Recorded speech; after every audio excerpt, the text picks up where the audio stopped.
Now, as many of you know, the Oscars were last Sunday, and there were some pretty interesting events that happened.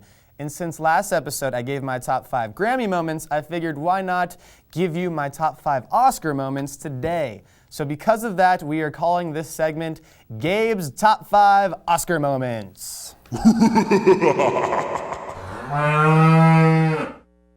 My first top moment had to come right at the beginning with Chris Rock, the host of the Oscars this year. In his opening monologue, he obviously had to address the elephant in the room. The fact that there weren't any black nominees this year for the second year in a row gave Chris a lot of firepower and fuel throughout the night. And we all know what he was going to talk about right away. The awards, otherwise known as the White People's Choice Awards. You realize if they nominated host, I wouldn't even get this job.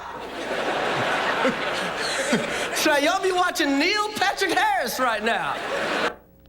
Now let me start out by saying, I get you, Chris, because honestly, I wouldn't be the host of this show if it weren't for the fact that I was the only person who auditioned, and still I barely got the part.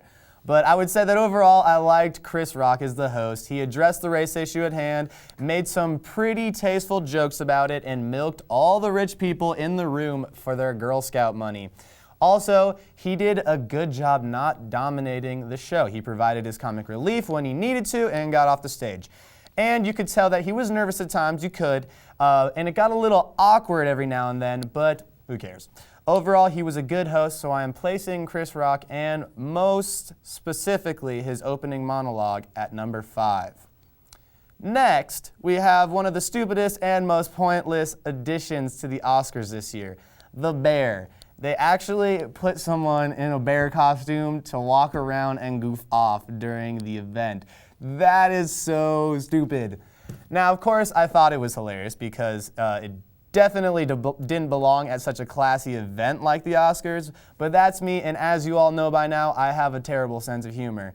But they actually cut to the bear clapping when they introduced the Revenant. They cut to Leo, and then they cut to a bear sitting in an audience clapping for the movie that they just introduced. It was kind of strange.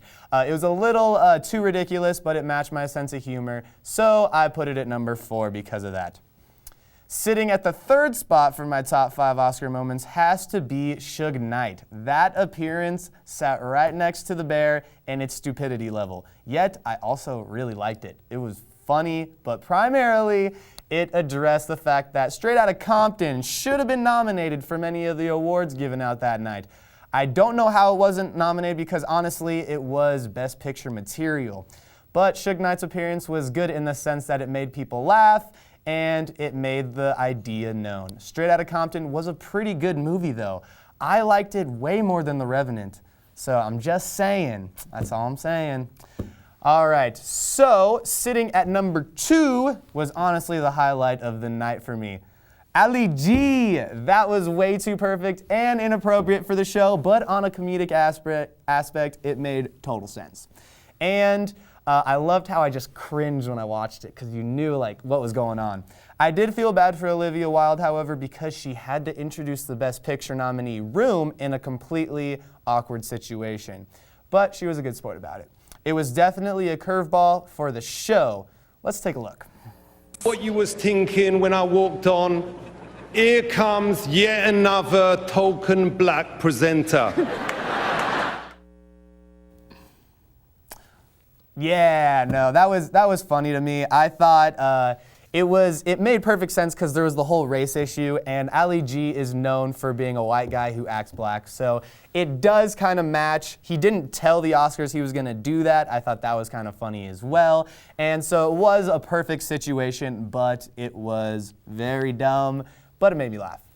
All right, the number 1 slot goes to Leo, of course. Leo won his first Oscar, and while I personally think it was a little bit of a pity Oscar during a year where the Best Actor performances were rather weak, Leo put a lot of effort, dedication, and time into the Revenant role, so I'm cool with it. That, along with the fact that Leo should have won an Oscar long before anyway, the world is back in order. Also, the whole room watching and waiting for his long-awaited acceptance speech, Leo handled it very well. All right, good job, Leo, and congratulations. For these reasons, I'm putting that moment as my top moment of the Oscars. Now, with Leo winning Best Actor in The Revenant, and with Alejandro Iñárritu winning Best Director for the second year in a row, I sat down with Leo to talk about his role as Hugh Glass in the film. Hey, Leo, thanks for sitting down with me. Do you mind introducing your film? I can't. Okay. Well, it's The Revenant. You won Best Actor. All these things and were planned. Most importantly, you got naked in this film. How did that feel? To me, I felt very comfortable. Oh. That was actually a spontaneous thing that happened on set. Okay, so what was the crew's reaction to you randomly getting naked? Everyone knew, including the director and the crew and the cast, what we were signing up for.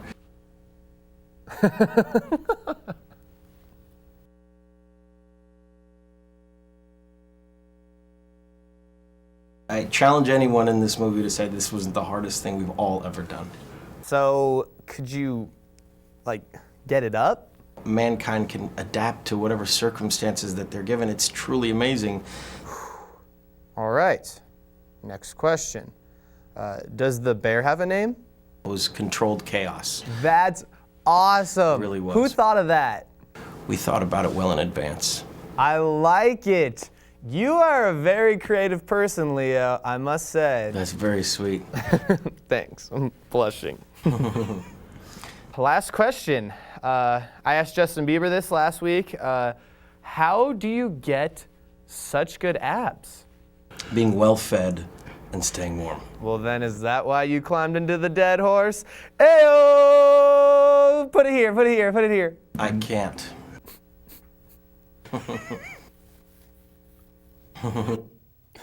Now, I know what you're thinking. That was a fake interview. However, it wasn't. I'm actually friends with Leo, and I can prove this. For instance, take a look at me in this picture hanging out with Leo. Yeah, we're just hanging out on his yacht. It's no big deal. We're friends, we're buddies, we're bros. Let's look at the next one. I'm at the red carpet with Leo. He invited me as his +1. He invited his mom to the actual Oscars, but this was the Golden Globes, so he gave me that slot. Let's look at the next one.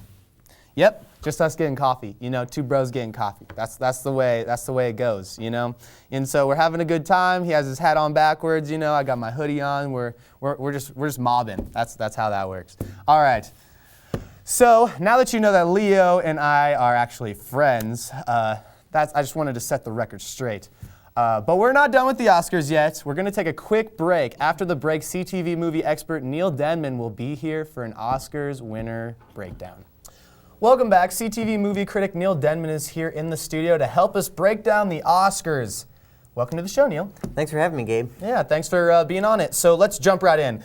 Brie Larson winning Best Actress. Tell me about it.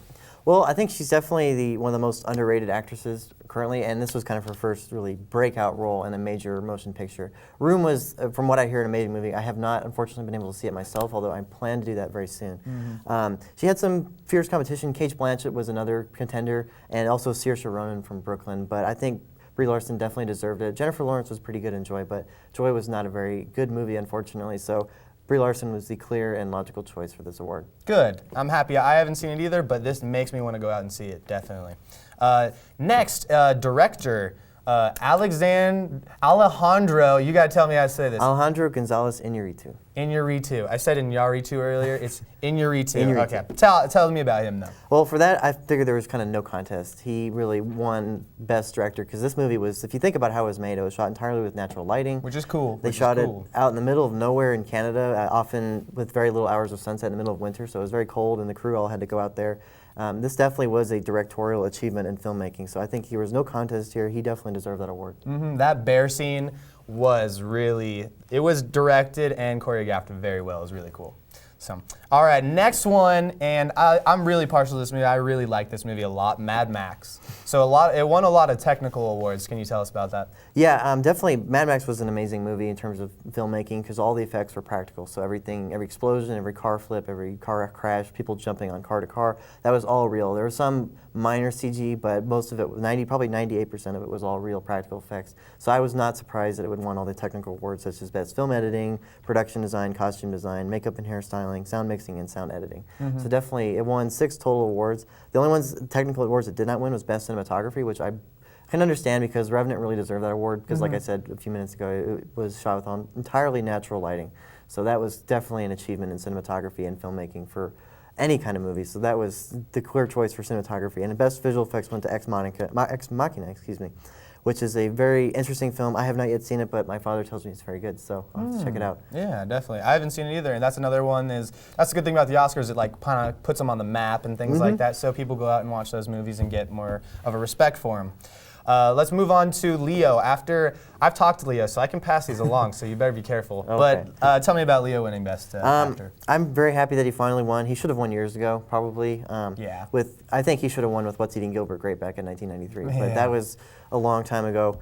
And he probably should have won for Wolf of Wall Street. That was my opinion, but of course it didn't go to him that year. So he finally won. This year he really didn't face a very stiff competition. He had Bryan Cranston, Matt Damon, Michael Fassbender, and Eddie Redmayne. Eddie Redmayne won last year for The Theory of Everything. Thank you. That's the one. And for this year, there's just really not a whole lot of competition. Bryan Cranston did a really good job in Trumbo, but I think Leo is definitely the clear choice. He really wanted the Oscar. You could tell it when you were watching The Revenant. I mean, he crawled around on the ground and kind of mumbled or acted like he was dying, and he ate a raw buffalo liver and crawled inside of a dead horse naked. So I feel like he really wanted this award. Yeah, if you crawl inside of a dead horse naked, I think you get something, right? You know. I'd say he deserved it. Yeah. All right. Let's talk about the Picture of the Year, Best Picture. It went to Spotlight. It was a little bit of a surprise. People thought The Revenant might get it, but tell us about Spotlight. Well, I definitely knew The Revenant would not get it. I predicted The Room would actually get it, but Spotlight was